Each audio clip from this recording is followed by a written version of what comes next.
Let's go, let's go. Yeah.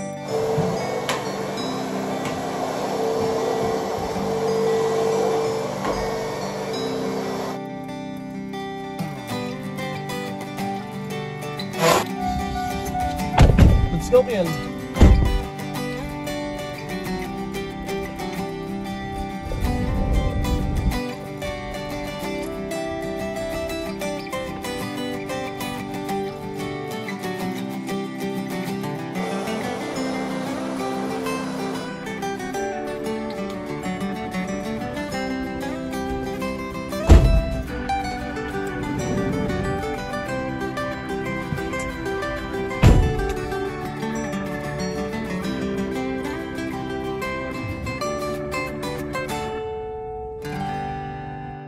Yun, nagbabalik na naman ulit tayo kung saan ho kayo naroroon ay magandang umaga, magandang tanghali at magandang gabi sa inyong lahat.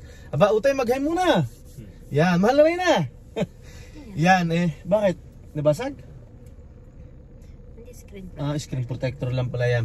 Ay siya, tayo'y maghuntahan, at meron ho tayong oras para ho mag-share, kagabi ho, may nag-message ho sa aking Facebook Messenger, kung paano ho daw kami nagsimulang mag-cleaning.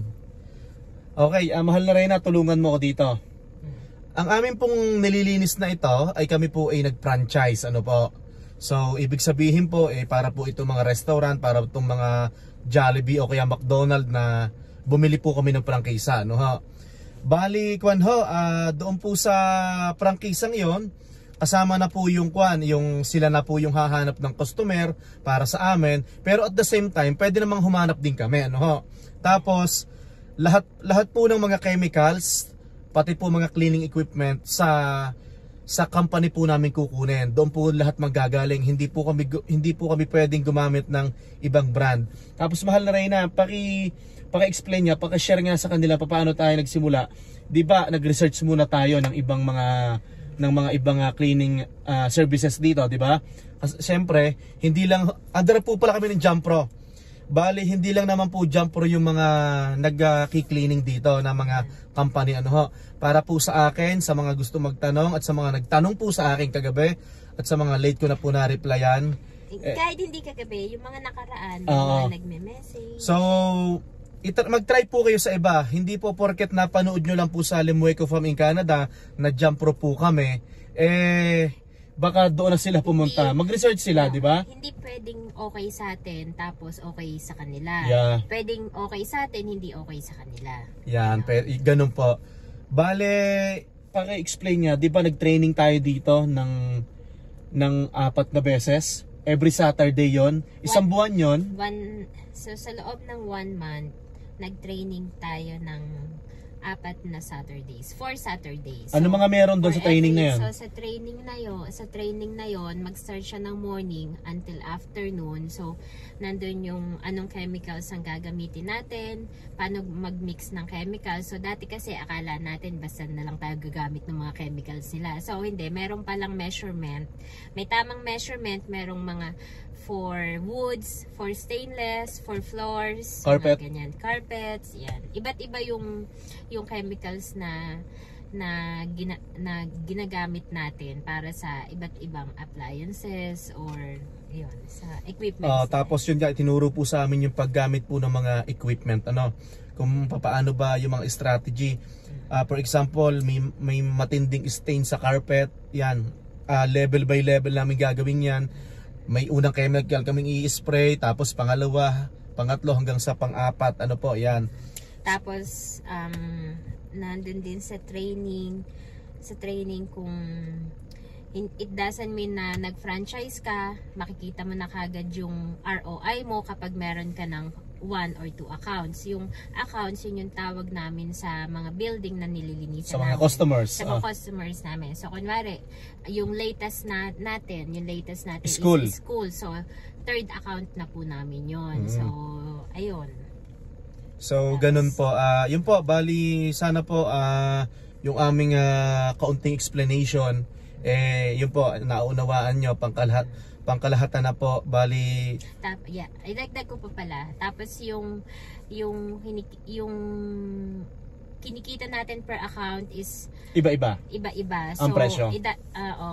It doesn't mean na itong... Huwag mo sasabihin, confidential na yan. It doesn't mean na yung tatlong account natin is pare-pareha siya ng price. So, bumabase siya sa kung ilang square meter yung lilinisan, kung ano yung scope of job mo, kung meron kang weekly task, monthly task, daily task, yun. Iba't iba.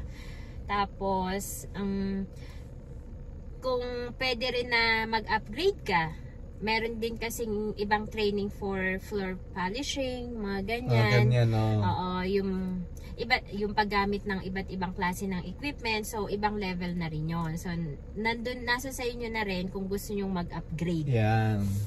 So, pag nag-upgrade kayo, syempre, mas malaki yung kita. 'Di ba? Mga floor polishing, mga ganyan, mas malaki na yung kita doon. Tapos, ano pa ba?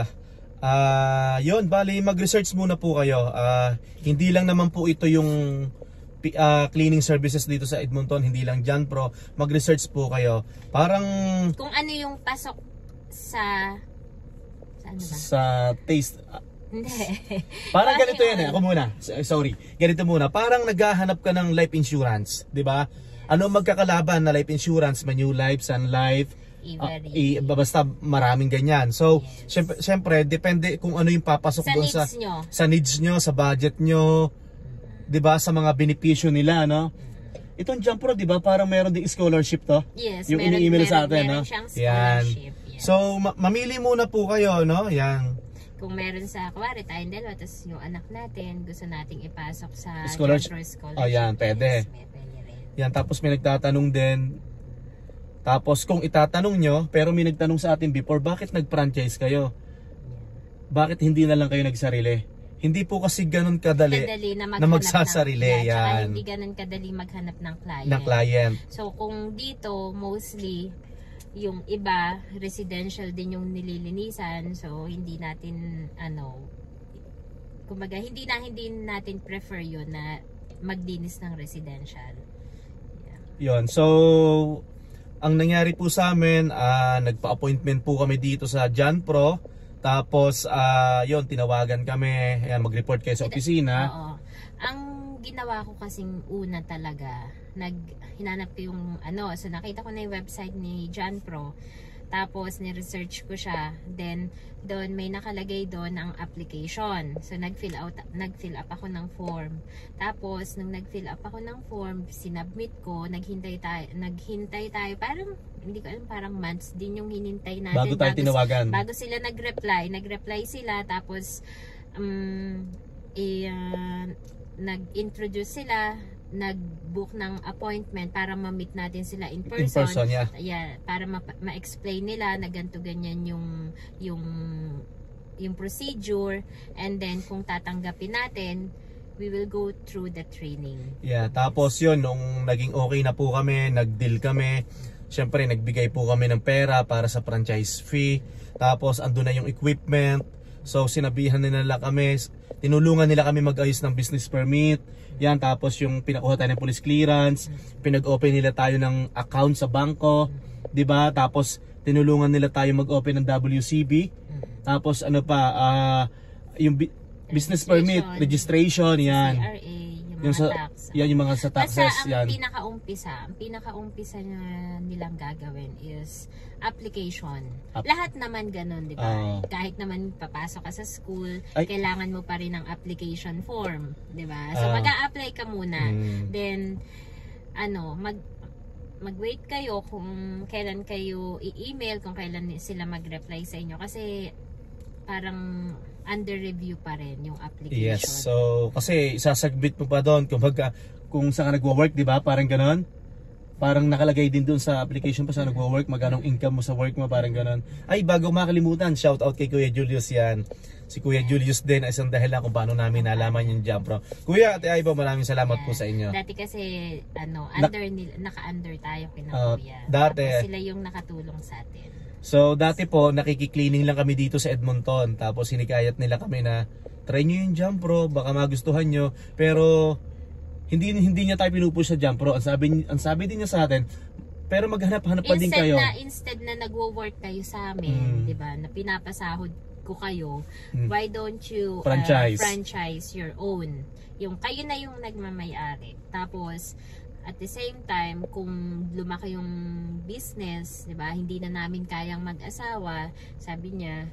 So, pwede na kayong mag-hire ng tao para maglinis para sa inyo. So pasensya na po, hindi po namin pwedeng sabihin kung magkano kinikita namin dito. Medyo confidential na po 'yon. Ano, 'yan. Basta yung kinikita natin is based kung ilang square meter yung lilinisan nyo. At depende sa scope ng work. Yan. Tapos ano pa ba? Sige, bibigyan natin sila ng idea. Noong wala pa po kaming sariling prangkisa, nung wala pa kaming sariling cleaning business, nung nakiki-cleaning kami sa iba, kumikita tayo dati ng 1,500. 1,500. 1,500. Yeah, Yung hindi pa natin sarili. So para nakiki-cleaning lang kami kay Kuya. Yan. So yun. Nagbigay lang po ako ng idea. Yan. 5 times a week yun. 5 Yun, times a week. So, clinic siya. Clinic, oh, yan. Tapos may dalawa pang butika, di ba? Boutique. Yun. Na twice a week lang. Yan. So, ano, may nakalimutan ba tayong sabihin? Mag-iisip pa tayo. Baka may nakalimutan. Yung paglilinis naman, hindi naman, sabi nila, di ba, 3 hours? 3 hours cleaning. No, hawak nyo yung oras nyo. Yeah. Kung kaya nyo tapusin ng 1 hour, kasi nakakontrata kayo eh. Diba? Basta, iiwanan nyo lang na malinis yung account. Kagaya po ng unang cleaning namin kanina, doon sa warehouse, parang 30 minutes lang tayo. Tapos dito, mga sabihin natin 40 to 45 minutes. Mga ganon, no? Yung may kasama pa kaming kwentuhan. Tapos kaunting chika-chika kami mag-asawa, yan. Cellphone. Tapos ang ganito pong cleaning ay napaka laking tulong sa amin. This year, 'di ba, na laid off ka sa work. So na laid off siya ng 4 months. Although mayroon siyang EI, pero hindi naman ganun kalaki yung EI. At least may cleaning kami na ganito na at least pang suporta sa atin, 'di ba? Na nakakatuwa naman, nababayaran yung bahay namin, nakakapaghulog ng sasakyan yung cleaning namin. So nakakatuwa talaga. At least alam mo 'yon, at hindi naman, hawak yung oras Hindi po namin ikinahihiya na naglilinis kami. Ay, saglit nga pala, shout out kay Tito Mike, no? Yes. Si Dunesa Family. Yeah, nakaka-inspire. Nakaka-inspire yung mga vlog niya. Panoorin niyo yung vlog niya, Dunesa Family. Pakita ko nga sa screen.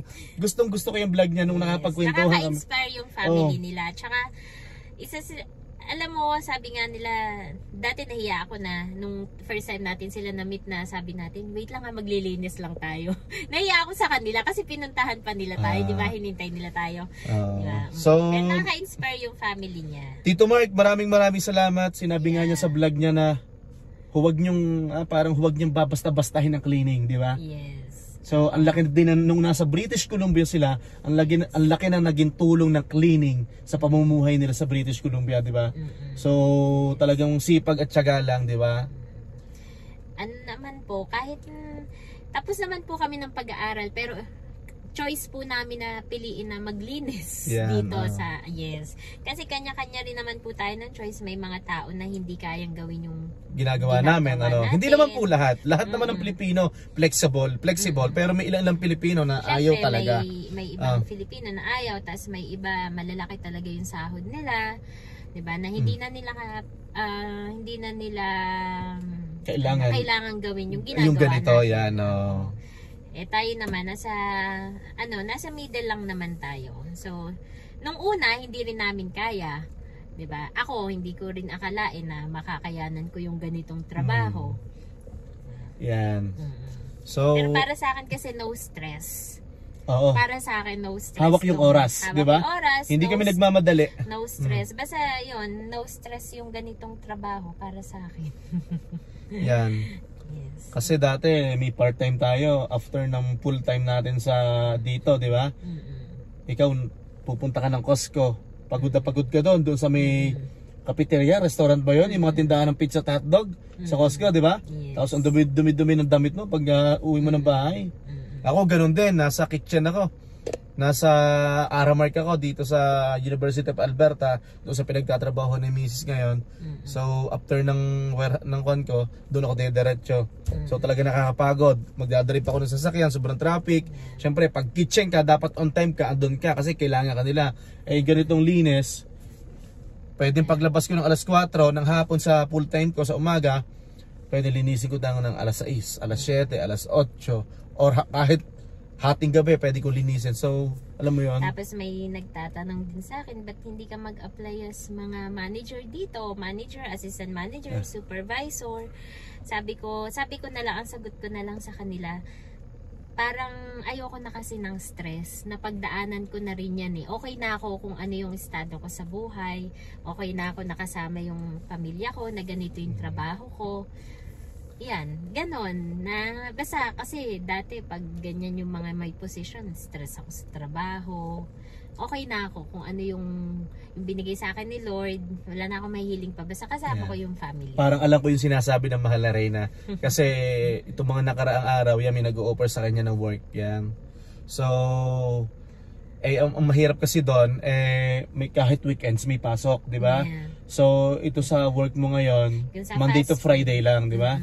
Yan, bakit ako nag-i-stay dito sa trabaho ko, sa university, kahit may laid off? Kasi office hours yung trabaho ko, tapos wala akong stress. Pinagkakatiwalaan ako ng chef ko. Diba? Hindi na chine-check yung mga ginagawa ko. So, papasok ako sa trabaho, uuwi ako ng walang stress. Ganon. Yan.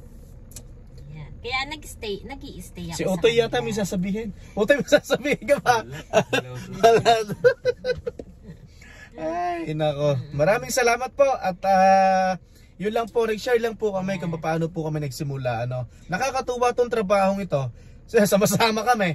Ito nga, bumili nga kami ng pinasasabog sa pelikula na van para lagi namin nagamit. Yan. Ang mahalaga, laging may peace of mind. Yeah.